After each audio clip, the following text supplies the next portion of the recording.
Hello students, welcome to पढ़ ले humanities. मैं हूं आपकी अनुष्या दीदी एंड कैसे हैं मेरे सारे स्टूडेंट्स। आई होप आप सब ठीक हो एंड आई आल्सो होप कि आप लोग सुपर रेडी हो आज के इस सेशन के लिए। आज की क्लास में हम लोग पॉलिटिकल साइंस का चैप्टर स्टार्ट करने वाले हैं और हमारे चैप्टर का नाम है फ्रीडम। तो जैसा कि आपको नाम से पता चल रहा है, इस चैप्टर में हम लोग इन डिटेल समझेंगे कि फ्रीडम क्या होता है, फ्रीडम का क्या मतलब है, फ्रीडम हमारे लिए क्यों इंपॉर्टेंट है। तो बेसिकली फ्रीडम के बारे में सब कुछ, काफी कुछ हम लोग इस चैप्टर में पढ़ने वाले हैं। तो जिसने भी क्लास को ज्वाइन कर लिया है, जल्दी जल्दी इस वीडियो को लाइक कर दो और हमारे चैनल को सब्सक्राइब कर दो ऐसे और भी इंटरेस्टिंग क्लासेस के लिए। चलो तो स्टार्ट करते हैं हम लोग आज का ये lecture.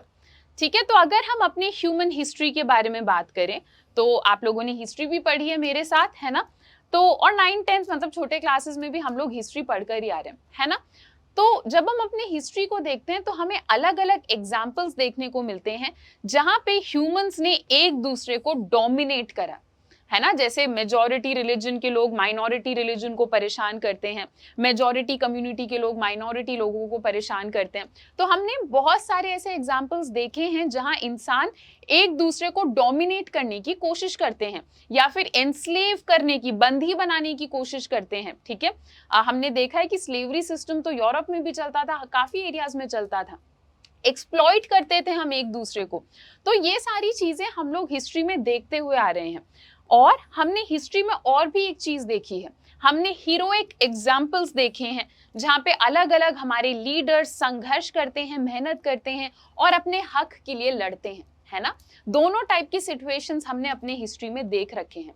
In its essence the struggle for freedom represents the desire of people, है ना। तो जो लोगों का स्ट्रगल होता है फ्रीडम के लिए, आजादी के लिए, उस स्ट्रगल में हमें पता लगता है कि लोगों का डिजायर क्या है, लोगों की इच्छाएं क्या है ना। तो जब लोग स्ट्रगल कर रहे होते हैं किसी हक के लिए या आजादी के लिए, तो उस स्ट्रगल से हमें उन लोगों का असली डिजायर पता चलता है। However, given the diverse interest and ambition of people, any form of social living requires some rules and regulation. तो हमें थोड़ा बहुत आइडिया है कि फ्रीडम कितना जरूरी है, क्योंकि हम लोग इनफैक्ट 10th में भी पढ़ के आए, नेशनलिज्म इन इंडिया में भी हमने देखा कि हमारे लिए आजादी कितनी जरूरी थी, है ना। पर आजादी का मतलब ये नहीं होता कि मतलब आप कुछ भी कर रहे हो, है ना। हमने जब फंडामेंटल राइट्स पढ़े थे, हमने तब भी पढ़ा था कि फंडामेंटल राइट्स का मतलब ये नहीं है कि तुम कुछ भी बोल रहे हो, कुछ भी कर रहे हो, है ना। हमें उसमें थोड़ी बहुत रोक टोक, थोड़ी बहुत लिमिटेशन लगानी पड़ती है, क्योंकि कोई भी सिस्टम बिना रूल्स के तो काम कर ही नहीं सकता, बिना कंस्ट्रेंट मतलब किसी चीज को रोकना टोकना, रूल्स लगाना, लिमिट करना। ठीक है, तो कोई भी सिस्टम बिना कंस्ट्रेंट्स के अच्छे से फंक्शन नहीं करता। In political theory, much of the discussion regarding freedom has therefore focused on trying to evolve principles. Political theory में ज्यादातर डिस्कशंस तो इसी चीज से रिलेटेड हुए हैं कि कैसे हम लोग अलग अलग प्रिंसिपल्स लेकर आए जिससे हम फ्रीडम को थोड़ा मैनेज भी कर पाए, लोगों को आजादी दे भी पाए, but at the same time हम लोगों की आजादी को थोड़ा सा लिमिट भी कर पाए। ठीक है, और लोग अक्सर इस चीज के ऊपर डिबेट पे डिबेट करते रहते हैं कि अगर हम थोड़ी बहुत रोक टोक लगा रहे हैं तो वो फ्रीडम कैसे हुई, किस हद तक लिमिट लगाना फ्रीडम होता है। इन सारी चीजों के बारे में बहुत लंबे टाइम से डिस्कशंस चलते आ रहे हैं। ओके, पर इन सारे टॉपिक से रिलेटेड आपको थोड़ी बहुत क्लैरिटी मिलेगी क्योंकि आप लोगों ने ह्यूमैनिटीज लिया है और इस चैप्टर में आपको काफी सारे क्वेश्चंस के आंसर मिलेंगे। तो by the end of today session, जब तक हम लोग ये चैप्टर खत्म करेंगे, इसी क्लास में पूरे चैप्टर को निपटा देंगे। ठीक है, तो जब तक हम ये चैप्टर खत्म करेंगे आपको ये सारी चीजें समझ आ जाएंगी। ठीक है, आपको इंपॉर्टेंस ऑफ फ्रीडम समझ आएगा, आजादी, फ्रीडम हमारे लिए क्यों जरूरी है, एक इंसान, एक इंडिविजुअल के लिए फ्रीडम क्यों जरूरी है और पूरे सोसाइटी के लिए फ्रीडम क्यों जरूरी है। ठीक है, फ्रीडम के ना नेगेटिव एस्पेक्ट्स भी हैं, पॉजिटिव डायमेंशंस भी हैं। ठीक है, तो आप लोग ये भी समझोगे कि नेगेटिव डायमेंशन और पॉजिटिव डायमेंशन क्या है फ्रीडम का। अभी में भी आपको ना आ रहा हो समझ, क्योंकि मैं बस बता रही हूँ कि चैप्टर में क्या क्या टॉपिक्स हैं, जब मैं आपको पढ़ाने लगूंगी तब आपको समझ आएगा। ठीक है, नेक्स्ट एक प्रिंसिपल होता है जिसे हम कहते हैं हार्म प्रिंसिपल। हार्म प्रिंसिपल, तो हार्म प्रिंसिपल क्या होता है, इसका क्या सिग्निफिकेंस है, ये भी आपको जब तक हमारा चैप्टर खत्म होगा आपको समझ आएगा। ठीक है, चलो तो अभी बेसिक इंट्रोडक्शन दिया मैंने, अब हम लोग स्टार्ट करते हैं अपने लेक्चर को। पहला टॉपिक है हमारा द आइडियल ऑफ फ्रीडम। ठीक है, द आइडियल ऑफ फ्रीडम। इस टॉपिक में मैं आपको 2 कहानियां सुनाऊंगी। एक कहानी है नेल्सन मंडेला की, ओके। आप में से काफी सारे बच्चों ने हमारे छोटे क्लासेस में भी इनके बारे में पढ़ रखा है, तो एक कहानी तो नेल्सन मंडेला की है एंड दूसरी कहानी भी मैं आपको सुनाऊंगी। पहले नेल्सन मंडेला से स्टार्ट करते हैं। तो नेल्सन मंडेला की जो ऑटोबायोग्राफी है, मतलब जिसमें उन्होंने अपने लाइफ के बारे में लिखा है, तो उनके ऑटोबायोग्राफी का नाम है वॉक टू फ्रीडम, ठीक है। एंड इस ऑटोबायोग्राफी को हमें पढ़ के पता चलता है कि नेल्सन मंडेला ने अपने लाइफ में कितना स्ट्रगल करा अपार्थाइड सिस्टम को हटाने के लिए, ठीक है। क्या होता है अपार्थाइड सिस्टम? तो हम लोग बात कर रहे हैं साउथ अफ्रीका की। साउथ अफ्रीका में एक टाइम ऐसा था जब बहुत ज्यादा भेदभाव किया जाता था। ऐसे लोग जिनका स्किन कलर थोड़ा फेयर होता था वो अपने आप को व्हाइट्स बुलाते थे, और ऐसे लोग जिनका स्किन कलर थोड़ा डार्क होता था उनको ब्लैक बुलाया जाता था। इंडियंस को अक्सर वो लोग कलर्ड बुलाते थे, और व्हाइट लोगों का मानना था कि वो सोसाइटी में सबसे ऊपर है, और वो ब्लैक और कलर्ड लोगों के साथ बहुत ही बेकार ट्रीटमेंट करते थे, बहुत ज्यादा भेदभाव करते थे। नेल्सन मंडेला ने अपार्थाइड, ये जो पूरा सिस्टम है भेदभाव का, इस पूरे सिस्टम को अपार्थाइड सिस्टम कहा जाता था। एंड नेल्सन मंडेला ने अपार्थाइड सिस्टम के खिलाफ बहुत ज्यादा स्ट्रगल करा। एक टाइम ऐसा था जब ये अपार्थाइड सिस्टम के खिलाफ आवाज उठा रहे थे तो इन्हें उठाकर जेल में डाल दिया जाता, ठीक है। एंड 28 ईयर्स तक ये जेल में रहते हैं, और बहुत ही ज्यादा भेदभाव होता था उस टाइम पे। जैसे मान लो अगर एक टाउन है तो मान लो ये एक शहर है, तो शहर के ज्यादातर हिस्सों में व्हाइट लोग रहते थे, छोटे से कोने में ब्लैक लोग रहते थे, और अगर ब्लैक लोगों को यहाँ जाना होता था ना तो इन्हें परमिशन लेनी पड़ती थी व्हाइट से। सोचो, अपने ही कंट्री में, अपने ही शहर में घूमने के लिए अगर किसी से परमिशन लेनी पड़ रही है तो क्या फायदा आजादी का, है ना। तो ऐसे मतलब बहुत परेशान किया जाता था ब्लैक लोगों को। एंड इसी के चलते 28 ईयर्स तक नेल्सन मंडेला जेल में भी थे, बट धीरे धीरे लोग बहुत ज्यादा संघर्ष करते हैं एंड अपार्थाइड सिस्टम को बंद कर दिया जाता है। साउथ अफ्रीका के लोग एक संविधान बनाते हैं, और संविधान में लिख दिया जाता है कि सारे लोग बराबर हैं, ओके। तो ये हमारे नेल्सन मंडेला थे, ये इनके ऑटोबायोग्राफी का फ्रंट पेज है, ठीक है। तो ये याद रखना, the long walk to freedom, ये इनकी ऑटोबायोग्राफी थी। ऐसे 1 मार्कर्स आ जाते हैं, ठीक है। तो इतना आपको याद रखना है। 28 ईयर्स तक तो ये जेल में थे। 28 ईयर्स के बाद जब ये बाहर आए जेल से तो इन्हें साउथ अफ्रीका का फर्स्ट प्रेसिडेंट भी बना दिया जाता है, ओके। तो अब जरा इस चीज को इमेजिन करके देखो, नेल्सन मंडेला का कितना स्ट्रॉन्ग बिलीफ रहा होगा ना कि अपार्थाइड सिस्टम को हटाना है ना, क्योंकि उन्होंने अपने लाइफ के 28 ईयर्स उस विश्वास के ऊपर लगाया, उस थिंकिंग के ऊपर लगाया, है ना। वो दोस्तों के साथ बाहर घूमने नहीं जाते थे, ठीक है। 28 ईयर्स मतलब हम ऐसा कह सकते हैं ना कि एक इंसान की पूरी जवानी निकल गई, है ना। तो उन्होंने अपने फ्रेंड से कोई बातचीत नहीं करी, वो फेवरेट गेम नहीं खेल पाते थे, कपड़े पहन के बाहर घूमने नहीं जा पाते थे, अपने पसंद की म्यूजिक नहीं सुनते थे, जिंदगी में फेस्टिवल्स को एंजॉय नहीं कर पाए। तो बहुत सारी चीजों को उन्होंने लाइफ में मिस आउट कर दिया, है ना। But he was working for a bigger cause, ठीक है। मैं आपको इसी चीज से थोड़ा और रिलेट करके बताती हूँ। आप में से काफी सारे बच्चे, मुझे पता है, यूपीएससी की तैयारी कर रहे हैं या मे बी करेंगे आगे जाके, है ना। तो मे बी आपको कभी अपने लाइफ में ऐसा फील होगा कि मैं क्या कर रही हूँ या मैं क्या कर रहा हूँ, ठीक है। मैं एक कमरे में बैठ के अकेली पढ़ती रहती हूँ, और बाहर सारे मेरे जो दोस्त हैं वो पार्टी करने जाते हैं, वो बाहर खेलने जाते हैं, वो नए नए कपड़े पहन के इंस्टाग्राम पे फोटो अपडेट्स करते रहते हैं, और मैं क्या कर रही हूँ, मैं बस बैठ के किसी ऐसी चीज के लिए मैं मेहनत करे जा रही हूँ जो which I am probably not even sure about. Exam देना है, पार करना है, बहुत लंबा प्रोसीजर है, मुझे कोई कंफर्मेशन नहीं है कि ये एग्जाम क्लियर होगा या नहीं होगा। ऐसा ही कुछ सिचुएशन था नेल्सन मंडेला का। 28 ईयर्स तक वो जेल में थे अकेले, उन्हें मतलब कोई श्योरिटी नहीं है कि जिंदगी में वो क्या कर रहे हैं। वो बाहर नहीं जाते थे, दोस्तों से नहीं मिलते थे, गाने नहीं सुनते थे, पर उनके दिमाग में एक थॉट था कि मैं यहाँ इसीलिए हूँ क्योंकि मुझे पता है मैं क्या कर रहा हूँ, मैं अपार्थाइड सिस्टम के खिलाफ लड़ रहा हूँ, है ना। तो वो श्योरिटी ना हमें अपने अंदर भी लानी है, ठीक है। कभी ऐसा नहीं सोचना कि we are missing out on something. Always remember we are missing out on something because we are working on something even bigger than that. Okay? चलो, बहुत मोटिवेशन दे दी ना बीच में। एक हफ्ते तक तो तुम्हें पूरे जोश में पढ़ना है यार, इतनी मोटिवेशन दे दी है मैंने, ठीक है। एक हफ्ता तो बहुत कम बोल दिया। चलो आगे बढ़ते हैं, ठीक है। तो ये नेल्सन मंडेला के बारे में मैंने आपको बताया। For freedom Mandela paid a very high personal price.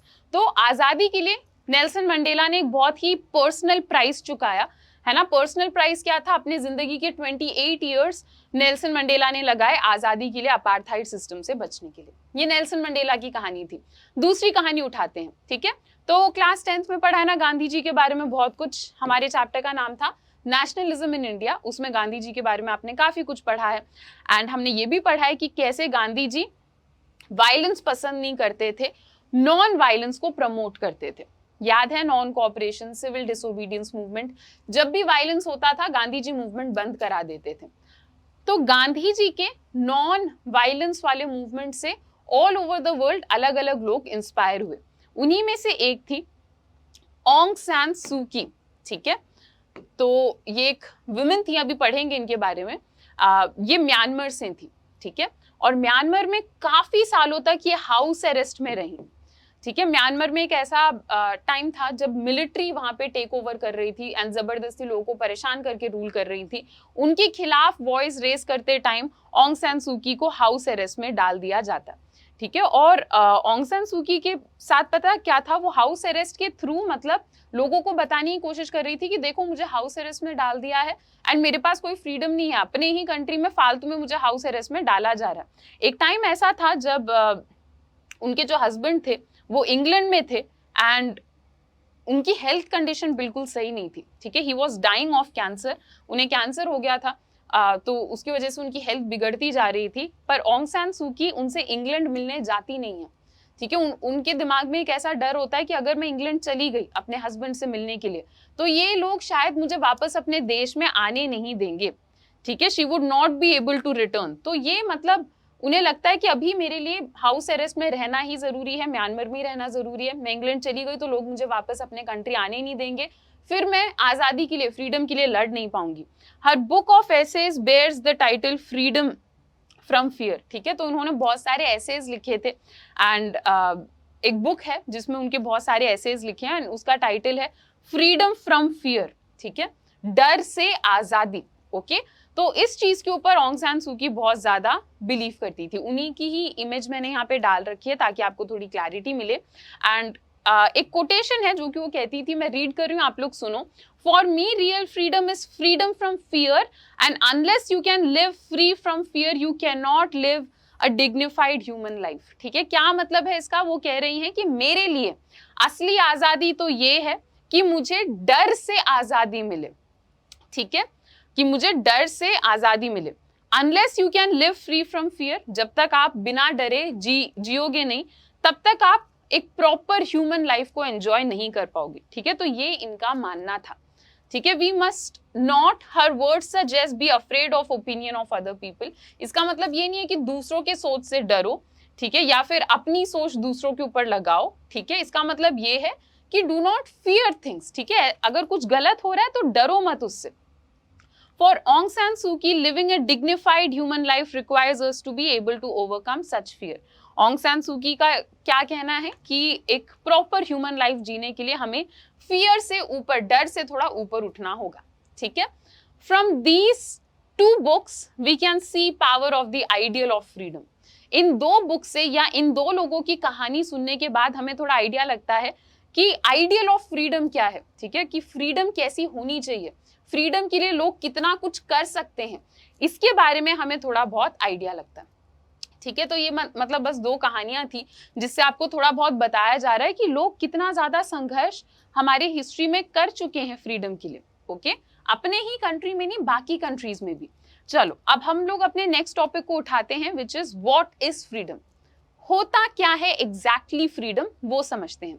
A simple answer, अगर मैं बहुत ही छोटे से सेंटेंस में फ्रीडम को समझाना चाहूं तो what is freedom is absence of constraints, ठीक है। अक्सर क्या माना जाता है कि फ्रीडम का मतलब है जब आपके ऊपर कोई रोक टोक ना लगाए तो हम उसे फ्रीडम कह देते हैं, है ना। जैसे फॉर एग्जाम्पल अगर आपको घर पे मम्मी पापा ऐसे नहीं धमकाते या डराते नहीं है कि 7 बजे से पहले घर आ जाना, ऐसी कोई रोक टोक नहीं है, तो हम उसे क्या कहेंगे, आजादी, है ना।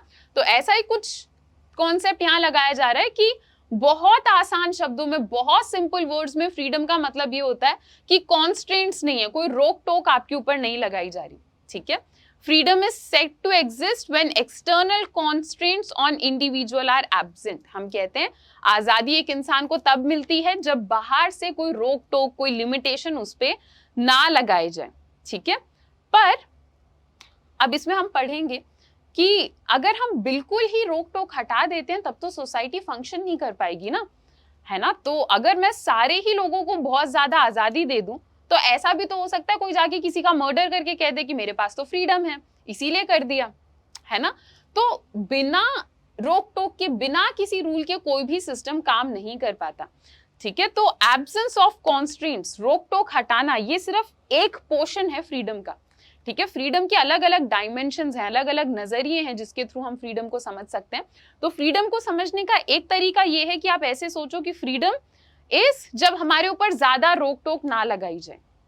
ठीक है, freedom is also about expanding the ability of people to freely express. ठीक है, फ्रीडम का ये भी मतलब होता है कि हम लोग एक्सपैंड कर रहे हैं लोगों के एबिलिटी को टू फ्रीली एक्सप्रेस, ताकि लोग अपने आप को आराम से बिना किसी दिक्कत के एक्सप्रेस कर पाए। हम उनके उस एबिलिटी को भी जब एक्सपैंड करते हैं उसे भी हम फ्रीडम कहते हैं।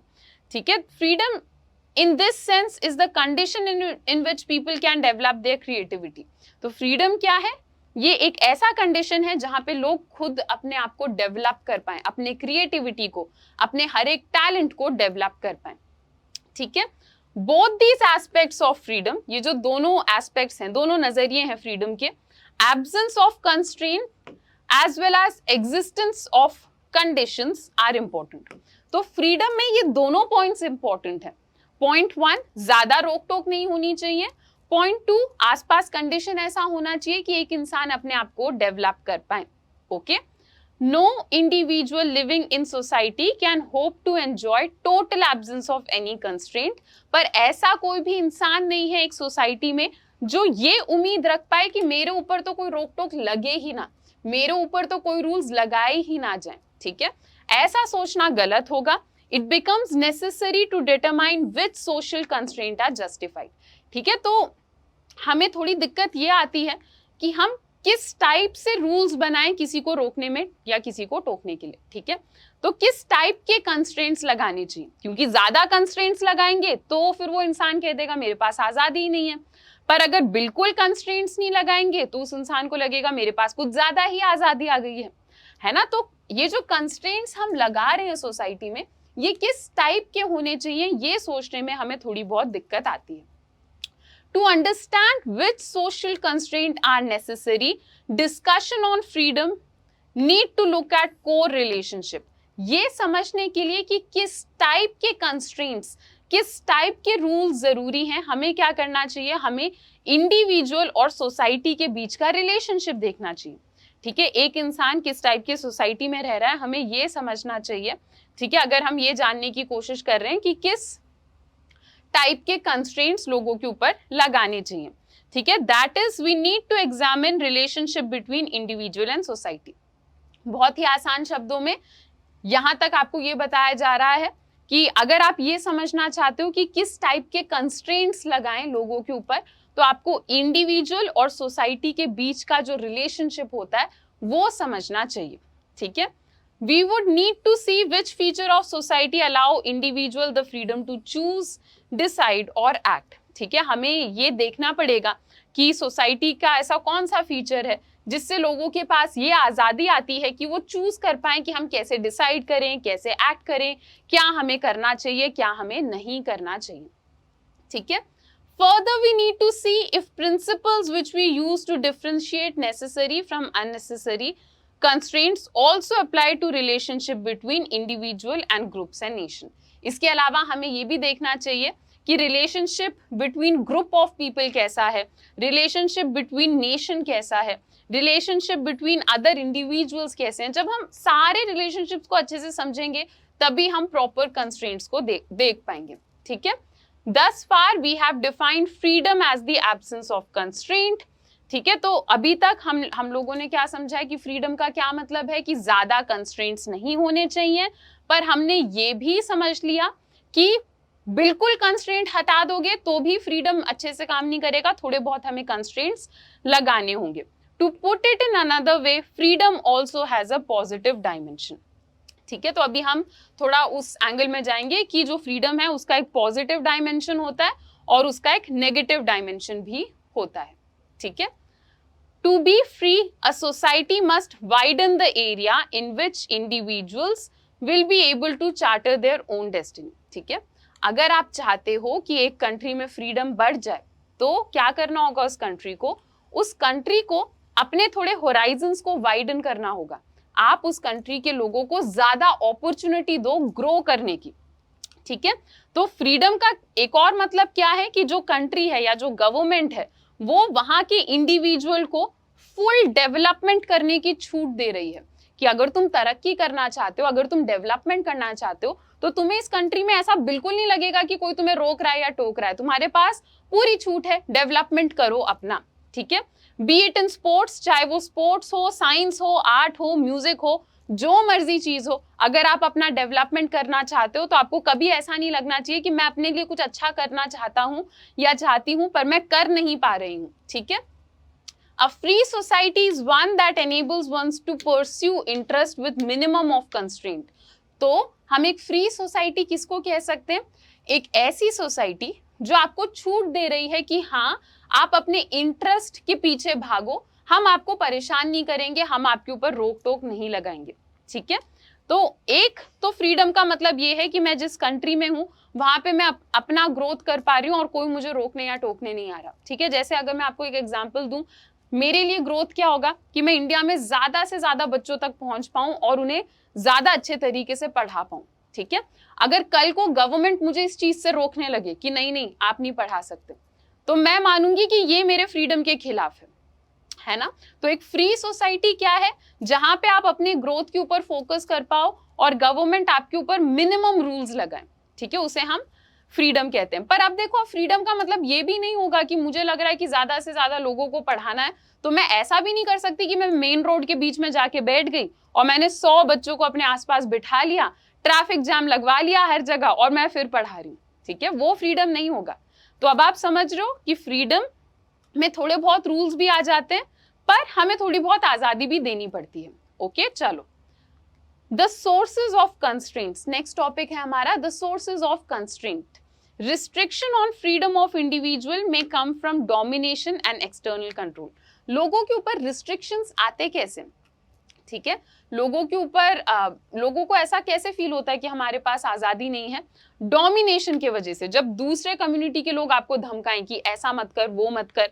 ठीक है, और एक्सटर्नल कंट्रोल, एक्सटर्नल कंट्रोल मतलब सोसाइटी के जो एक्सटर्नल फैक्टर्स हैं जो आपके कंट्रोल में नहीं है, जब वो आपको परेशान करने लग जाते हैं तो हम कहते हैं कि हाँ कंस्ट्रेंट्स चल रहे हैं। ठीक है, कई बार गवर्नमेंट अलग अलग कानून बनाकर भी लोगों को कंस्ट्रेंट करती है।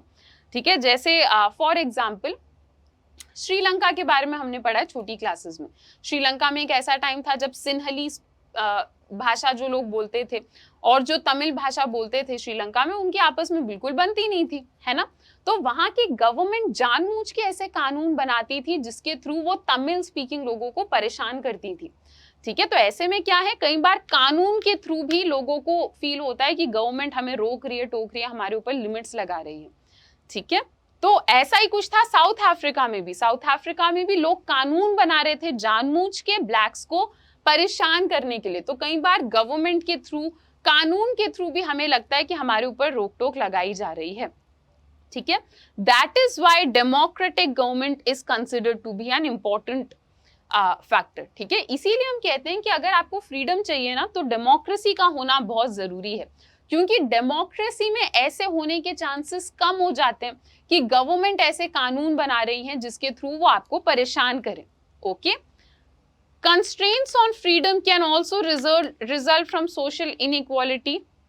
ठीक है, कई बार जैसे हमारे इंडिया में कास्ट सिस्टम था। ठीक है, कास्ट के बेसिस में हम बहुत भेदभाव करते थे, तो वो भी क्या, उसमें भी लोगों की फ्रीडम छीन ली जाती थी। ठीक है, तो फ्रीडम के ऊपर रोक टोक आप कास्ट सिस्टम या इस टाइप के सोसाइटी के अलग अलग कस्टम के थ्रू भी लगा सकते हो। ठीक है, चलो, तो अब हमने ये समझ लिया कि कंस्ट्रेंट्स आते कहाँ से हैं, जब लोग डोमिनेट करते हैं एक दूसरे को। कई बार गवर्नमेंट कानून बना देती है, कई बार हमारे कल्चर का ही पार्ट होता है, जैसे लोग कास्ट सिस्टम को बहुत ज्यादा फॉलो करते थे, इस तरीके से। ठीक है, चलो नेक्स्ट क्या है, why do we need constraints. हमें ज़रूरत क्या है कंस्ट्रेंट्स की, हमें क्या ज़रूरत है कि लोग हमें हमारे ऊपर रूल्स बनाएं या फिर लोग फ्रीडम को कम करने की कोशिश करें, हमें ज़रूरत क्या है कंस्ट्रेंट्स की। ठीक है, तो एक पॉइंट तो मैंने आपको बार बार बताया आज के इस चैप्टर में कि ऐसा कोई सिस्टम ही नहीं है जो बिना कंस्ट्रेंट्स के काम कर पाए। हमने सोशल साइंस में, पॉलिटिकल साइंस में पहले भी डिस्कस कर रखा है। हम अक्सर बात करते हैं कि आप में से बहुत सारे बच्चे स्पोर्ट्स खेलते होंगे, है ना, तो स्पोर्ट्स में भी रूल्स होते हैं, फुटबॉल में रूल्स हैं, चेस में रूल्स हैं, उसमें भी आपको ऐसी आजादी नहीं दी जाती कि जो मर्जी करो कोई दिक्कत नहीं है। क्यों नहीं दी जाती? क्योंकि कोई भी सिस्टम बिना रूल्स के काम कर ही नहीं सकता। It is the same with our society. हमारे सोसाइटी के साथ भी ऐसा ही है। अगर रोक टोक हटा देंगे, सारे लिमिट्स वगैरह हटा देंगे, तो हमारी जो सोसाइटी है वो काम नहीं कर पाएगी। There are numerous reason why disagreements may develop. अगर आप रूल्स हटा दोगे तो आपने देखा भी होगा कि अलग अलग रीजंस की वजह से लोग एक दूसरे के साथ आर्ग्यू करते रहते हैं। कई बार आपने देखा होगा सड़क पे चलते चलते बहुत छोटी छोटी चीजों पे लोग रास्ते पे लड़ रहे होते हैं, है ना, ट्रैफिक जाम लग जाता है, लोग कई बार पार्किंग स्पेस के ऊपर लड़ रहे होते हैं, कई बार लोग पड़ोसी आपस में लड़ रहे होते हैं, जमीन के ऊपर लोग लड़ते हैं। ठीक है, कई बार लोग ऐसे लड़ते हैं कि मुझे तो वो फिल्म अच्छी लगती है, तुझे अच्छी नहीं लगती तो तू गलत है ना, तो लोग बहुत छोटी छोटी चीजों के ऊपर लड़ते हैं। Therefore, every society needs some mechanism to control violence। तो हमें ये तो पता ही है कि हमारे आसपास ही छोटे छोटे स्केल में वायलेंस और डिसएग्रीमेंट्स ये सब चलता रहता है ना, तो हर एक सोसाइटी में कोई मैकेनिज्म, कोई तरीका होना चाहिए वायलेंस को कंट्रोल करने का, ठीक है, लड़ाई को कंट्रोल करने का। Ideally in a free society we should be able to hold our views, develop our own rules of living and pursue our choices. ठीक है, तो एक बढ़िया सोसाइटी में क्या होना चाहिए? आपको अपने व्यूज रखने से कोई रोक नहीं सकता। ठीक है, आप अपने खुद के रूल्स बना सकते हो कि आपको जिंदगी कैसे जीनी है। ठीक है, एंड परस्यू आवर चॉइसेस, और आप अपने हिसाब से चॉइसेस ले सकते हो।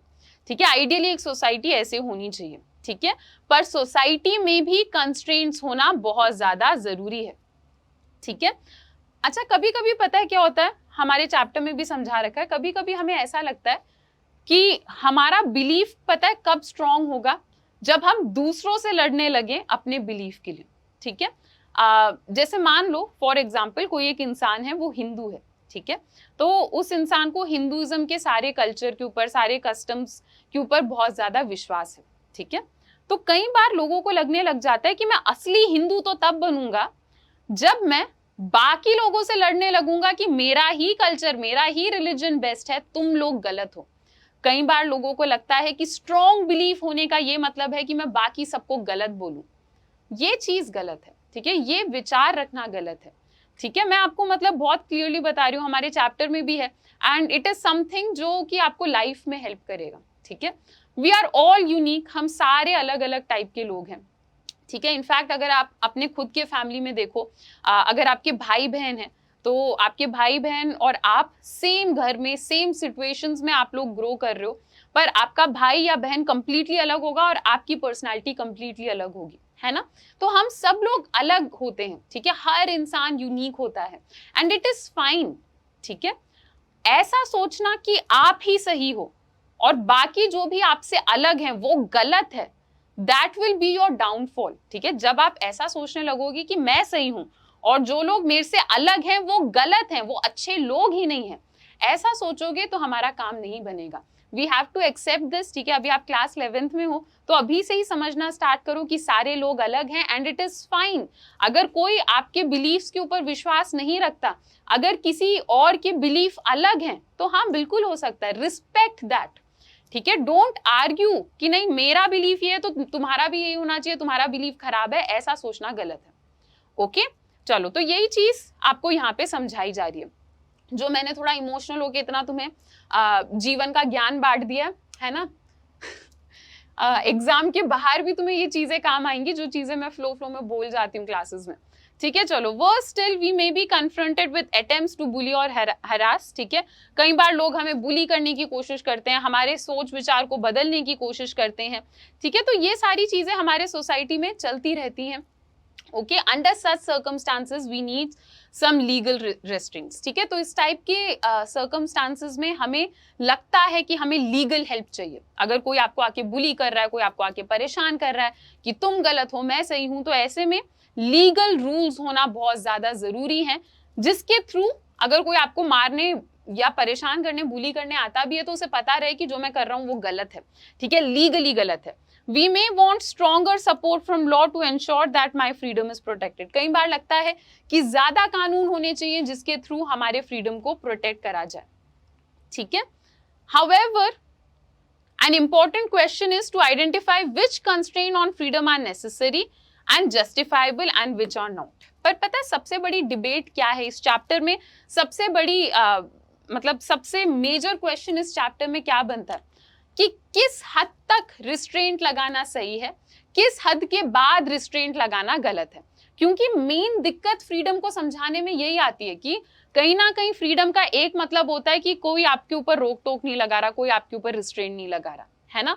पर फिर हमने ये समझा कि बिना रिस्ट्रेंट के ज्यादा ही खुला छोड़ दें सोसाइटी को तो भी गलत हो जाएगा, थोड़े बहुत रूल्स हमें बनाने पड़ते हैं, है ना। तो किस हद तक रोक टोक डालें, किस हद तक फ्रीडम को प्रमोट करें, उस हद को समझने में हमें थोड़ी सी दिक्कत आ जाती है, ठीक है। जैसे आप ना ऐसे इमेजिन करके देखो कि आप कोई पेरेंट हो, ठीक है, ऐसे सोचा आप मम्मी पापा टाइप हो, ठीक है, और आपका एक छोटा सा बच्चा है ना।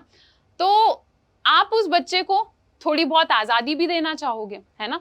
ऐसा तो नहीं है कि बच्चा होगा तो उसे कमरे में बंद कर दोगे। वो कौन है यार, वो Disney princess Rapunzel, I think, हाँ, वैसे सारी डिज्नी प्रिंसेस के साथ ही कुछ ट्रैजिक होता है, ठीक है, आई थिंक, हाँ, रपुंजल के साथ ही होता है। उसके पास वो मतलब वो ग्रीन कलर का वो गिरगिट भी रहता है, ठीक है, टैंगल्ड मूवी में। हाँ, तो जैसे रपुंजल के साथ क्या करा, उसकी जो मतलब स्टेप मदर सी होती है, तुम लोग मूवी देखना, ठीक है, फिर तुम समझोगे मेरे इमोशंस को। हाँ, तो रपुंजल को एक कमरे में बंद करके रख दिया जाता है ना। तो वो तो मतलब फ्रीडम नहीं है। तुम क्या चाहोगे कि तुम्हारा बच्चा जो है उसे थोड़ी बहुत फ्रीडम भी मिले, पर ऐसी फ्रीडम भी नहीं कि तुमने उसे इतना खुला छोड़ दिया कि वो बाहर जाके कहीं ड्रग्स कर रहा है ना। थोड़ा बहुत तो उसे घर में भी रखोगे ना। तो हमें एक वो बैलेंस बनाना पड़ता है कि हम तुम्हें छूट भी दे रहे हैं पर हम तुम्हारे ऊपर रूल्स एंड रेगुलेशंस भी डाल रहे हैं, पर वो रूल्स एंड रेगुलेशंस ऐसे हैं कि उससे तुम्हारा ही फायदा होगा, तुम्हारा ही डेवलपमेंट होगा। तो वो बैलेंस ढूंढने में ना हमें थोड़ी दिक्कत आती है, और वही तुम्हें इस चैप्टर में समझाने की कोशिश की जा रही है, ठीक है। चलो नेक्स्ट क्या है, हार्म प्रिंसिपल। नेक्स्ट टॉपिक है हमारा हार्म प्रिंसिपल। क्या होता है हार्म प्रिंसिपल, अभी समझते हैं। तो इन सारे क्वेश्चंस को आंसर करने की एक कोशिश थी हार्म प्रिंसिपल, ठीक है। तो हार्म प्रिंसिपल था क्या, अभी हम वो समझना स्टार्ट करते हैं। तो एक पर्सन थे, उनका नाम था जॉन स्टुअर्ट मिल, ठीक है। तो उन्होंने एक ऐसे लिखा था ऑन लिबर्टी, ठीक है, ऑन लिबर्टी कह के उन्होंने एक ऐसे लिखा था जिसमें उन्होंने कुछ चीजें कही, ठीक है। In the discussion in political theory it is called harm principal. तो जो भी उन्होंने ऐसे में वो चीजें कही, जो डिस्कशंस उन्होंने करी, उसे हम हार्म प्रिंसिपल कहते हैं। तो सबसे पहले तो हम देखेंगे कि उन्होंने अपने प्रिंसिपल में कहा क्या। मैं रीड कर रही हूँ, तुम लोग सुनो, साइड में बुक खोलो, तुम भी अंडरलाइन करो, तुम भी रीड करो, उसके बाद हम इसके कॉन्सेप्ट को समझना स्टार्ट करेंगे। The sole end for which mankind are warranted individually or collectively in interfering with liberty of action of any of their number is self protection, ठीक है। तो कह रहे हैं कि एक सोल एंड जो है जिसके थ्रू जो ह्यूमंस हैं वो आजादी के साथ इंटरफेयर करते हैं, वो खुद के प्रोटेक्शन के लिए होता है, ठीक है। तो अगर आप किसी की आजादी के साथ इंटरफेयर कर रहे हो तो खुद के प्रोटेक्शन के लिए ही करना, ठीक है। That the only purpose for which power can be rightfully exercised over any member of a civilised community against his will is to prevent harm to others, ठीक है। तो अगर आप किसी से आजादी छीन रहे हो ना, या फिर अगर आप किसी को हार्म कर रहे हो, किसी को परेशान कर रहे हो, किसी को पनिशमेंट दे रहे हो, या किसी के हक को छीन रहे हो, तो वो आपको तभी करना चाहिए जब आपको लग रहा है कि मेरे ये करने से मैं बहुत सारे लोगों की मदद करूंगा। जैसे फॉर एग्जाम्पल, अगर मैंने मुझे एक इंसान को देख के लगा कि ये तो मर्डरर है, ठीक है, मेरे सामने उसने कोई मर्डर कर दिया, ठीक है, तो उसे कोर्ट में लेके गए और उसे जेल वेल में डाल दिया, ठीक है। तो ऐसे में आप ये नहीं कह सकते कि उसके तो राइट्स थे, ठीक है, उसे आजादी दो। हमने ये इसीलिए करा क्योंकि हम ओवरऑल सोसाइटी को प्रोटेक्ट कर रहे हैं, ठीक है। तो हम लोग पूरे सोसाइटी को, ज्यादा से ज्यादा लोगों को, it is to prevent harm to others. मैंने बाकी लोगों को हार्म से बचाने के चक्कर में उसकी फ्रीडम को छीना, ठीक है। तो ऐसे ही सिचुएशन में हम लोगों के राइट्स को छीन सकते हैं, ठीक है। तो अभी हम इसे थोड़ा और इन डिटेल समझते हैं। He distinguishes between self regarding actions, ठीक है। तो जो मिल है उन्होंने दो टाइप के एक्शंस के बारे में बात करी। एक होती है सेल्फ रिगार्डिंग एक्शंस और एक एक्शन होता है जिसे हम कहते हैं other regarding action. Self regarding action क्या होता है? Those action that have consequences only for the individual actor and nobody else, ठीक है। ऐसे एक्शंस जो सिर्फ मुझे अफेक्ट करेंगे, ठीक है, उसे हम कहते हैं सेल्फ रिगार्डिंग एक्शन। मतलब कोई भी एक ऐसा एक्शन जो सिर्फ एक इंसान को अफेक्ट करेगा, बाकी सोसाइटी को कोई लेना देना होना ही नहीं चाहिए उस एक्शन से, तो हम उसे कहेंगे सेल्फ रिगार्डिंग एक्शन, ठीक है। और एक और टाइप का एक्शन होता है जिसे हम कहते हैं other regarding action. Other regarding action का क्या मतलब होता है? ऐसे actions that have consequences for others. कोई ऐसा एक्शन जिसके थ्रू मैं सोसाइटी को अफेक्ट कर दूंगी, ठीक है। जैसे मान लो अगर मैं बहुत तेज तेज गाने बजा रही हूँ, आसपास के सारे लोगों को परेशान कर रही हूँ, तो ये क्या है? ये अदर रिगार्डिंग एक्शन है, क्योंकि मैं पूरे सोसाइटी को परेशान कर रही हूँ, ठीक है। और अगर मैं अपने कमरे में बैठ के चुपचाप पढ़ रही हूँ तो उसका असर सिर्फ मेरे ऊपर पड़ेगा, सोसाइटी को लेना देना होना ही नहीं चाहिए उससे, तो उसे हम कहेंगे सेल्फ रिगार्डिंग एक्शन, ठीक है। तो मिल ने ये कहा कि जो सेल्फ रिगार्डिंग एक्शन होते हैं ना, the state has no business to interfere, कि लोगों के जो सेल्फ रिगार्डिंग एक्शंस होते हैं उसके ऊपर गवर्नमेंट का कोई हक नहीं होता इंटरफेयर करने का। जाहिर सी बात है, अगर मैं कोई ऐसा एक्शन ले रही हूँ जो सिर्फ मेरे ऊपर इफेक्ट करेगा, ठीक है, तो सोसाइटी को उसके साथ इंटरफेयर करने का कोई मतलब होना ही नहीं चाहिए, है ना।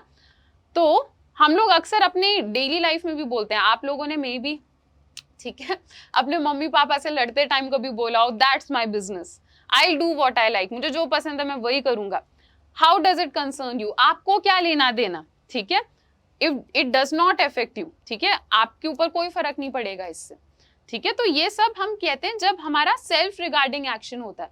हालांकि ये सब कहने के बाद तुम्हें बहुत चप्पल पड़े होंगे मम्मी पापा से, ठीक है, पर हाँ थोड़ा मतलब समझो कि इस टाइप की चीजों को हम कहते हैं सेल्फ रिगार्डिंग एक्शंस, कि ये मेरे एक्शन है और इससे सिर्फ मेरे ऊपर असर पड़ेगा, ठीक है। और इन कॉन्ट्रास्ट कुछ ऐसे एक्शंस होते हैं जिससे आप आसपास के लोगों को गलती से हार्म कर सकते हो, ठीक है। तो अगर कोई एक ऐसा एक्शन है जिसके थ्रू आसपास के लोग, सोसाइटी के ऊपर कोई हार्म पड़ सकता है, तब तो जरूरी हो जाता है कि गवर्नमेंट कोई कानून बनाए, गवर्नमेंट इंटरफेयर करे आपको वो चीज करने से रोकने के लिए, ठीक है। The harm cause must be serious, पर जो हार्म आप कर रहे हो ना सोसाइटी को, वो बहुत सीरियस होना चाहिए, ठीक है। ऐसा नहीं कि हर छोटी छोटी चीज में गवर्नमेंट कानून बना रही है आपके खिलाफ, ठीक है। फॉर एग्जाम्पल, इन्होंने एक एग्जाम्पल के थ्रू समझाया है कि अगर आप लाउड म्यूजिक बजा रहे हो, ठीक है, और मतलब लाउड म्यूजिक रात को लेट लेट बजा रहे हो, तो जाहिर सी बात है आसपास जो लोग हैं उनको दिक्कत होगी। आसपास कुछ बच्चे होंगे जिनका एग्जाम चल रहा होगा, जो पढ़ नहीं पा रहे होंगे, कुछ ओल्ड लोग होंगे जो सोना चाह रहे होंगे, है ना, जो हार्ट पेशेंट्स होंगे जो सो नहीं पा रहे होंगे, तो आसपास के लोगों को दिक्कत हो रही होगी। पर इसका मतलब ये नहीं है कि डायरेक्टली आपको, क्योंकि आपने आसपास के लोगों को परेशान कर दिया, तो इसका मतलब ये नहीं है डायरेक्टली आपको फांसी चढ़ा देंगे, ठीक है, या मतलब जेल में डाल देंगे, ठीक है। तो क्योंकि आपका एक्शन इतना भी सीरियस नहीं था, तो हमें बहुत ज्यादा सीरियस लॉज इसके लिए जरूरत की बात नहीं है। पर हाँ, अगर आप रोज रोज कर रहे हो, लोगों को थप्पड़ वप्पड़ मार रहे हो, परेशान कर रहे हो लोगों को, तब हमें सीरियस एक्शंस, सीरियस रूल्स बनाने चाहिए, ठीक है। तो ओवरऑल पता आपको क्या समझना है? People should be ready to tolerate different way of life, different point of view and different interest, so long as they do not cause harm to others, ठीक है। इस पूरे चैप्टर से ये एक सेंटेंस समझो और इसे अपने जिंदगी में अपना के देखो, ठीक है। तो जैसे ना सोशल साइंस ना, ह्यूमैनिटीज एक ऐसा सब्जेक्ट है जिसे हम जीते हैं, ठीक है। हम अपने, क्योंकि हम सोसाइटी के बारे में पढ़ रहे हैं, हम सोसाइटी में ही रहते हैं, है ना, तो आसपास अपने अपना के देखो इसे, ठीक है। तो जो लोग हैं उन्हें अलग अलग लाइफस्टाइल को टॉलरेट करना आना चाहिए, ठीक है।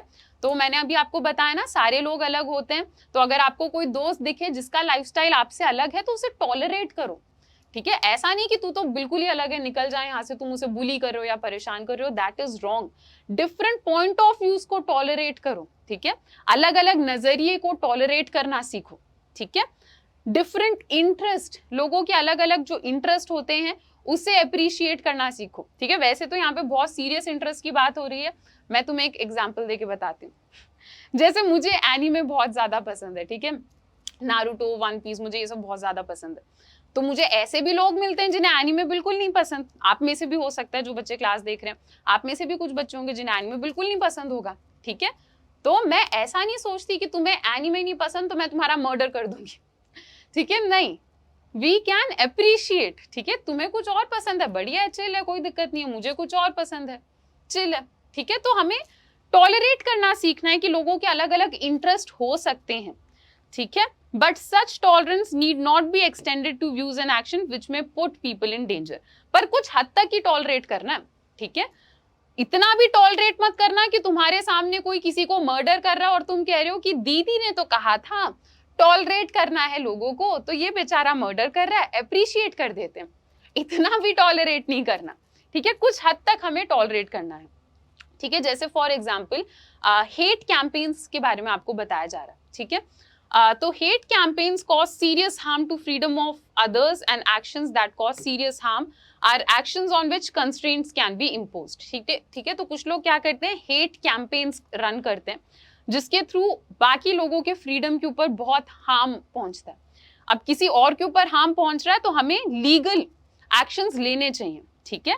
पर हमें ये देखना है कि हम इतना भी सीरियस एक्शन ना ले लें कि उस इंसान की जिंदगी बिगड़ जाए।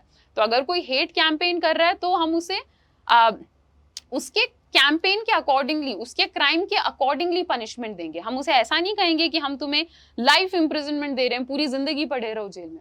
तो लोगों के क्राइम के हिसाब से हमें उन्हें उनके ऊपर रोक टोक लगानी चाहिए। इसे हम अपने संविधान में कहते हैं रीजनेबल रिस्ट्रिक्शन, ठीक है। कि किसी के ऊपर रीजनेबल रिस्ट्रिक्शन लगाओ, रोक टोक लगाओ, but it should be reasonable. उस रोक टोक के पीछे कोई रीजन, कोई लॉजिक होना चाहिए, ठीक है। तो हम इसे कहते हैं रीजनेबल रिस्ट्रिक्शंस। तो रीजनेबल रिस्ट्रिक्शंस हमें लगाने चाहिए। The restrictions may be there but they must be reasonable, ठीक है। जैसे मैंने अभी आपको पेरेंट का एक एग्जांपल बताया ना, कि जो पेरेंट्स हैं वो अपने बच्चों के ऊपर रीजनेबल रिस्ट्रिक्शन लगाना चाहिए उन्हें, ठीक है। तो अगर कोई आपसे कह रहा है कि 8 बजे के बाद बाहर मत जाओ, तो दैट माइट बी रीजनेबल। हो सकता है आप ऐसे एरिया में रहते हो जहाँ क्राइम रेट बहुत ज्यादा है, तो आपको बचाने के लिए कह रहे हैं कि अकेले बाहर मत जाओ 8 बजे के बाद। तो ऐसे में अगर आपके ऊपर रोक टोक लगाई जा रही है तो आपको लग रहा होगा कि ये तो मेरे फ्रीडम को हर्ट कर रहा है, पर इट इज रीजनेबल। आपके मम्मी पापा सोच समझ के, लॉजिक लगा के बोल रहे हैं कि बाहर जाओगे तुम्हें कुछ हो जाएगा, हम मदद नहीं कर पाएंगे, इसीलिए मत जाओ। तो हमें रीजनेबल रिस्ट्रिक्शन लगाना चाहिए, ठीक है। चलो नेक्स्ट टॉपिक क्या है, negative and positive liberty. Negative और पॉजिटिव लिबर्टी क्या है ये हम थोड़ा सा समझते हैं, ठीक है। तो नेगेटिव लिबर्टी से स्टार्ट करते हैं। It seeks to define and defend an area in which individual would be inviolable, in which he or she could do, be or become whatever he or she wish to be or become। Underline कर लिया सबने, अपने अपने book में underline कर लो, ठीक है। कोई पूछ ले नेगेटिव लिबर्टी क्या है, ये लिखाना, नंबर मिल जाएंगे। नेगेटिव लिबर्टी में हम ये डिफाइन करने की कोशिश करते हैं, उस एरिया को समझाने की कोशिश करते हैं जिस एरिया में आप इनवायलेबल हो। इनवायलेबल मतलब कुछ ऐसा करना जिसके ऊपर आपके ऊपर कोई रोक टोक लगा ही नहीं सकता, ठीक है। तो आप जो करना चाहो आप कर सकते हो, आपके ऊपर कोई रोक टोक लगा ही नहीं सकता। जैसे कि मैंने अभी आपको पहले भी बताया था कि कुछ एक्शंस ऐसे होते हैं जिससे सिर्फ आपके ऊपर इफेक्ट पड़ता है, तो कोई आपके ऊपर रोक टोक लगा ही नहीं सकता उस चीज को लेके। गवर्नमेंट आके आपको ये नहीं कह सकती कि क्यों पढ़ रहे हो भाई घर के अंदर अकेले, ठीक है। तो एक ऐसा जोन जहां पे आप इनवायलेबल हो, ठीक है, कोई आप किसी कानून के खिलाफ नहीं जा रहे, कोई आके आपके ऊपर फालतू में रोक टोक लगा ही नहीं सकता, उस जोन को हम नेगेटिव लिबर्टी कहते हैं, ठीक है। This is an area in which no external authority can interfere. ये एक ऐसा एरिया है जहां पे कोई एक्सटर्नल अथॉरिटी आपके साथ इंटरफेयर नहीं कर सकती, ठीक है। इट इज योर, मतलब ये आपका जोन है, ठीक है, ये आपके हक है, ठीक है। तो इसमें आप कुछ भी कर सकते हो और आपको मिनिमम इंटरफेरेंस मिलना चाहिए बाहर के लोगों से, ठीक है। तो हाँ, अब अक्सर लोग डिबेट करते हैं कि नेगेटिव एरिया कितना होना चाहिए, ठीक है, ऐसे क्या क्या एक्शंस हैं जिनको हम नेगेटिव लिबर्टी में डाल सकते हैं। तो इसके ऊपर डिस्कशंस और डिबेट चलते रहते हैं अपने पॉलिटिकल थियरी में, okay. Is the choice of what clothes to wear in different situations, school, playing ground, office, a choice that belongs to minimum area, ठीक है। ऐसे अगर आप सोचने बैठोगे ना, आपके दिमाग में बहुत सारे क्वेश्चंस आएंगे कि मैं स्कूल में जो पहन रही हूँ, जो मैं चीजें ऑफिस में पहन रहा हूँ, ये सब मेरे मिनिमम एरिया में आ जाता है क्या? क्या ये मेरे नेगेटिव लिबर्टी में आ जाता है कि मैं कुछ भी पहन सकता हूँ या कुछ भी पहन सकती हूँ? ठीक है, ये सारी चीजें हम लोग सोचते हैं कि क्या ये नेगेटिव एरिया में आ जाता है। ठीक है, the minimum area and therefore one cannot be interfered with by external authority, or is it a choice that can be inferred by state? ठीक है, तो लोगों के दिमाग में आता है कि मैं स्कूल में जो पहन रहा हूँ वो मेरी मर्जी है या सीबीएसई या किसी अलग बोर्ड की मर्जी है। ठीक है, तो नेगेटिव लिबर्टी में ये आर्ग्यूमेंट चलता रहता है कि कितने एरिया का मैं मास्टर हूँ, कितने एरिया में मैं कुछ भी कर सकता हूँ और कोई मेरे ऊपर रोक टोक नहीं लगा सकता। ये समझने में हमें थोड़ी सी दिक्कत आती है। ओके, अब पॉजिटिव लिबर्टी क्या है? Are concerned with explaining the idea of freedom to, they are in response to the answer who governs me, to which the ideal answer is I govern my self. ठीक है, तो positive liberty में क्या होता है? Positive liberty में आपको थोड़ा ऐसे समझाती हूँ। पॉजिटिव लिबर्टी हमारे अलग अलग जो लोग थे, रूजो, हेगल, मार्क्स, ठीक है, हमारे गांधी जी, इन लोगों ने कुछ अलग अलग चीजें कही। ठीक है, और अलग अलग थिंकर्स के थ्रू पॉजिटिव लिबर्टी का पूरा कॉन्सेप्ट बना है।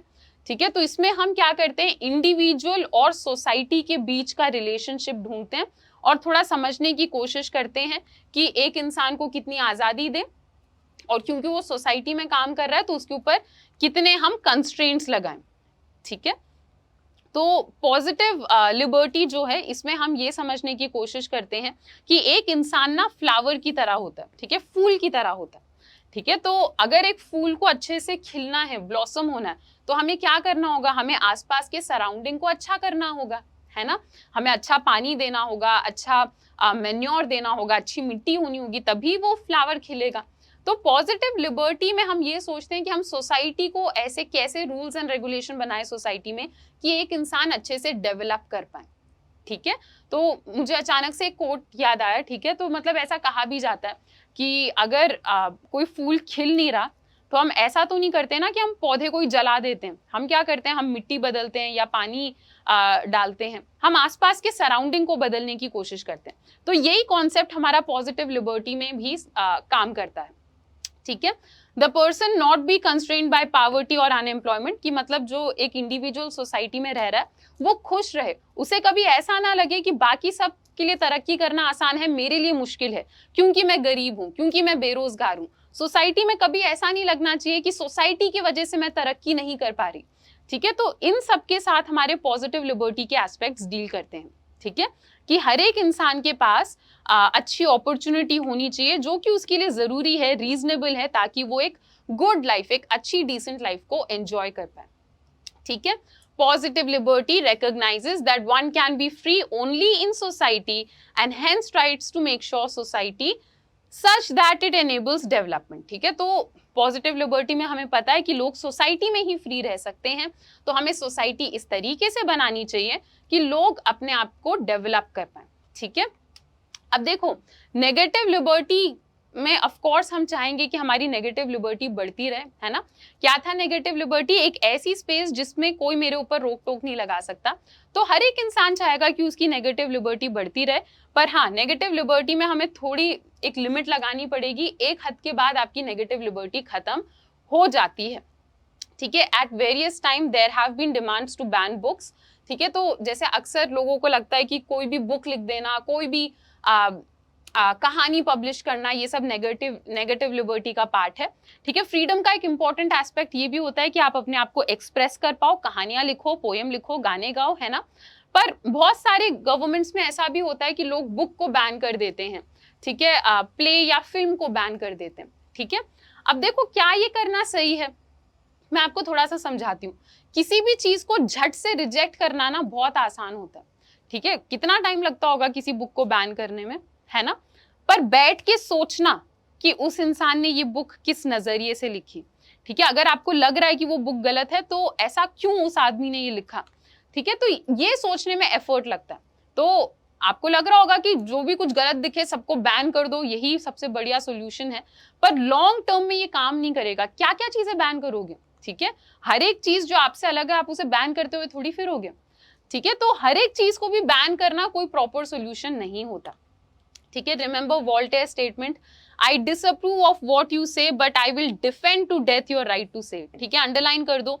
तो एक हमारे थिंकर थे वोल्टेयर, उन्होंने पता है क्या कहा था, बहुत ही मतलब अमेजिंग लाइन है, उन्होंने कहा I disapprove of what you say but I will defend to death your right to say it.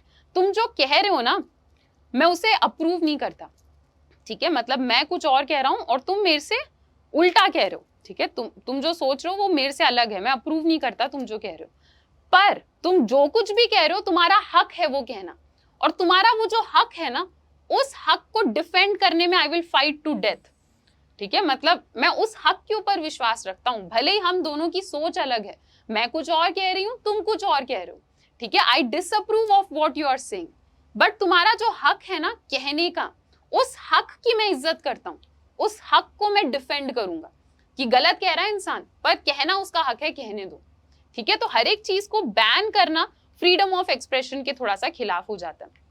कुछ साल पहले दीपा मेहता एक फिल्म मेकर थी, वो एक फिल्म बनाना चाहती थी वाराणसी में जितने विडोज हैं उनके ऊपर। विडोज मतलब जैसे हस्बैंड एंड वाइफ हैं, हस्बैंड की डेथ हो जाए तो वाइफ को विडो कहा जाता है, एंड विडोज के साथ ना अक्सर उनकी लाइफ बहुत मुश्किल होती है, क्योंकि सोसाइटी उन्हें इल ट्रीट करती है, ठीक है। जैसे बहुत पहले के टाइम पे तो जो विडोज होते थे उन्हें ऐसे रूल्स बना के दे दिए जाते थे कि तुम वाइट कपड़े पहनो, तुम अपना हेड शेव करो, तुम कलरफुल कपड़े नहीं पहन सकते, फेस्टिवल सेलिब्रेट नहीं कर सकते। फादर नहीं, हस्बैंड के साइड की जो फैमिली होती थी ना, वो विडो को एक नौकरानी की तरह, एक सर्वेंट की तरह ट्रीट करते थे। तो वो ऐसे विडोज के ऊपर एक कहानी बनाना चाहती थी कि विडोज कितना परेशान रहते हैं, पर हर जगह प्रोटेस्ट होने लग जाते हैं कि ऐसा नहीं होना चाहिए, ठीक है। She was opposed bye strong protest from section of the polity who feared that it would show India in a very bad light। लोगों को पता है क्या डर था कि अगर ये एक फिल्म बनाती हैं विडोज के ऊपर तो ये इंटरनेशनल लेवल पर जाएगा और लोगों को पता चल जाएगा कि इंडिया में वाराणसी में कितनी बुरी हालत चल रही है और इंडिया की रेपुटेशन खराब हो जाएगी, ठीक है। सिमिलरली तो इस तरीके से ये चला, ठीक है। तो अब इंडिया की अगर रेपुटेशन खराब हो जाएगी, ठीक है, हम डिसअप्रूव कर रहे हैं कि तुम जो कह रहे हो वो गलत है, तुम जो दिखाना चाहते हो वो गलत है, पर she has the right to say ना, वो कहानी तो बता रही है तो हम उस कहानी को अचानक से रोक नहीं सकते, ठीक है। सिमिलरली ऐसे बहुत बार हुआ है, ठीक है। आप अगर न्यूज देखना स्टार्ट कर लो तो रोज कुछ ना कुछ हम सुनते रहते हैं कि लोगों को ये अच्छा नहीं लग रहा, वो अच्छा नहीं लग रहा, ठीक है। तो सिमिलरली रामायण रीटोल्ड एक बुक है, उसके खिलाफ भी बहुत प्रोटेस्ट हुए थे। सेटानिक वर्सेस, ठीक है, सलमान रुश्दी ने लिखा था इसके खिलाफ, ठीक है। तो अलग अलग the last temptation of Christ, ऐसे अलग अलग बुक्स मूवीज के ऊपर प्रोटेस्ट हो जाते हैं। इन्हें बैन करना एक इजी सॉल्यूशन लग रहा है हमें, पर लॉन्ग टर्म में ये सॉल्यूशन काम नहीं करेगा, क्योंकि क्या क्या बैन करते हुए आप कितना कुछ बैन कर लोगे, है ना। जस्ट फॉर इंटरेस्ट, ठीक है, इसी में एक एग्जाम्पल आपको बताया जा रहा है। इंग्लैंड में पता है क्या होता है, इंग्लैंड में जो लोग रॉयल फैमिली में एज सर्वेंट्स या एज हेल्पर्स काम करते हैं ना, उनके ऊपर एक रोक टोक लगाई जाती है कि तुम रॉयल फैमिली के अंदर जो भी चल रहा है उसके बारे में मीडिया को नहीं बता सकते या लिख नहीं सकते, किसी को इन्फॉर्म नहीं कर सकते। तो अगर एक ऐसा इंसान मान लो कल को जॉब छोड़ देता है तो वो जाके कहीं इंटरव्यू नहीं दे सकता कि मेरी नौकरी तो चली गई पर चलो मैं बताता हूँ रानी कैसी है, ठीक है। तो इन सारी चीजों के ऊपर हमने रोक टोक लगा रखी है। इज दिस जस्टिफाइबल, ठीक है, क्या ये मतलब सही है या गलत है, इन सारी चीजों के ऊपर भी अक्सर डिबेट होती रहती है, ठीक है। कंस्ट्रेंट ऑफ डिफरेंट काइंड दस एग्जिस्ट, अलग अलग टाइप के कंस्ट्रेंट, अलग अलग टाइप के रूल्स एंड रेगुलेशंस हमारे सोसाइटी में है। However, if we are willing or for the sake of pursuing our goals or ambition, accept certain restriction, our freedom is not similarly limited, ठीक है। तो अगेन जिस नोट पर हमने चैप्टर स्टार्ट करा था वही आपको समझाया जा रहा है कि आज़ादी का मतलब ये नहीं है कि आप कुछ भी करो, थोड़ी बहुत रोक टोक, थोड़ी बहुत लिमिटेशंस लगाना जरूरी है, पर हाँ थोड़ी बहुत, ऐसा नहीं कि हर जगह ही हम लोग रोक टोक लगाए जा रहे हैं। We began by saying that freedom is the absence of external constraints. शुरुआत में हमने ऐसे समझा था कि आज़ादी का ये मतलब है कि एक्सटर्नली कोई आपके ऊपर रोक टोक नहीं लगा सकता। धीरे धीरे हमने समझा कि अगर हम किसी को लिमिट कर रहे हैं, ठीक है, तो इट इज नॉट रॉन्ग, ठीक है, हम थोड़े बहुत रूल्स बना सकते हैं, ठीक है। Our capacity to make right choices, ठीक है, हमारी ये जो कैपेसिटी है राइट चॉइसेस बनाने की, रिस्पॉन्सिबल एक्शंस लेने की, बेटर एजुकेशन लेने की, अच्छे जजमेंट्स लेने की, इन कैपेसिटी को सोसाइटी को डेवलप करना चाहिए तो हमारे ऊपर कंस्ट्रेंट्स ऐसे लगने चाहिए कि हमारा डेवलपमेंट हो, ठीक है, पर ऐसे कंस्ट्रेंट्स नहीं लगने चाहिए जिसके थ्रू हम लोग डेवलप ना कर पाए, ठीक है। इसी के साथ हमारा चैप्टर फिनिश होता है। ओके, मैं कन्फेटी लाना भूल गई, मैं नॉर्मली कन्फेटी लाती हूँ ना आपके लिए। एनीवे अपने लिए एक बार जल्दी से क्लैपिंग कर दो, पैट योर बैक। एक और चैप्टर निपटा दिया हमने। मुझे कमेंट सेक्शन में बताना क्लास कैसी लगी, ये भी बताओ नेक्स्ट कौन से सब्जेक्ट और कौन सा चैप्टर चाहिए, ये भी मुझे कमेंट सेक्शन में बता देना। You can also reach out on Instagram पर भी हम लोग कनेक्ट कर सकते हैं anushya.k पर। ओके चलो students, so that's it for today. आज के लिए इतना ही। अब हम लोग मिलते हैं अपने नेक्स्ट लेक्चर में। Till then bye bye, take care and thank you.